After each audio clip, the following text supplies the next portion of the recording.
Imagine yourself in the 12th or 13th century. You are but a humble peasant living in a medieval city.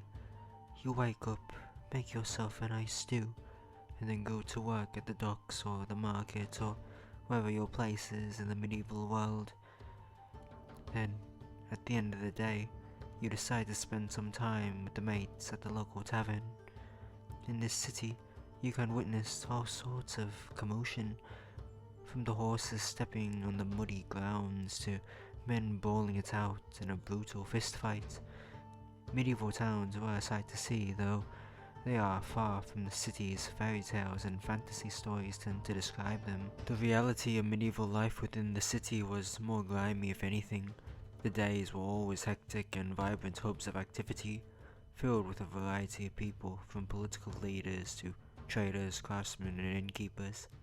Although there were fields of productivity taking place, such as a vital hub of economic, cultural or administrative activity, there were more shadier businesses in the dark that attracted more intimidating characters, such as taverns, alehouses, gambling dens and brothels. Towns could also be dirty, with the air filled with stench and riddled with disease, thanks to rats or any other unsanitary creatures that roamed in the sewers, the bubonic plague being the best example of this.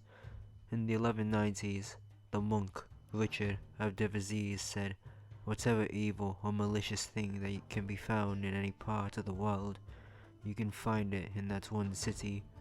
However, at the same time, the cleric William Fitzstephen praised it as a place of thrilling spectacles, admirable devotion and exciting pastimes, including sports such as skating and football. So, depending who you were at the time or what was going on, a medieval city could either be the best place to reside in or the most plague-ridden metropolis you have ever visited. Medieval towns were often enclosed by protective walls. Access to medieval towns was regulated through gates, which was the only way of access if one wished to enter the city. The walls were usually made out of stone or brick and also had towers designed for both defense and decoration. The glamour of the town is suggested by the dancers emerging from the town's gates, welcoming any travelers into the city. Successful towns were often sited on major roads and waterways, facilitating trade and transport. Bridges were important points of access to towns and were often themselves embellished with chapels and buildings. The social scene in medieval towns and cities consisted of merchants, lawyers, and property owners at the top, with craftsmen and traders in the middle.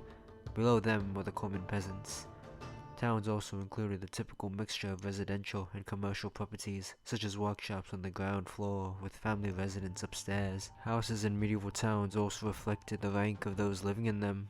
High-ranking houses would look like small fortresses, while those of ordinary people resembled the houses of the peasants, having a courtyard and granaries. Due to the prices of land increasing, houses several stories high had each story extended beyond one beneath. Many houses were built of wood, and the peaked roof was ornamented by a gable or a turret. Medieval cities also had town guilds, an organization that would help the town or city stand on its feet, such as selling products on the market or trading. Within medieval towns, the organization of guilds was facilitated by the fact that people of the same occupation were fathered into the same street. Merchants who traded in the market had a certain banner and their own regulations that specified the conditions upon which a person could be admitted into the trade. They were also meant to guard the honor of the guild by selling merchandise honestly and legit.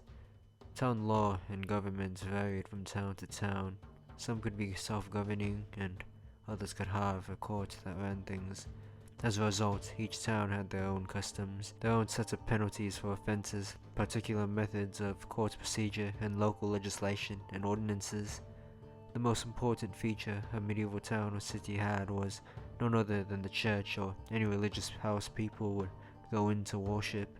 The most notable people that would roam these cities were friars who preached to the people about religion and became a central element that gave life in medieval towns. Life in medieval cities overall depended on who you were really. If you were part of a noble family or someone who operated a large monopoly in the market, then life for you was as lavish as it can get.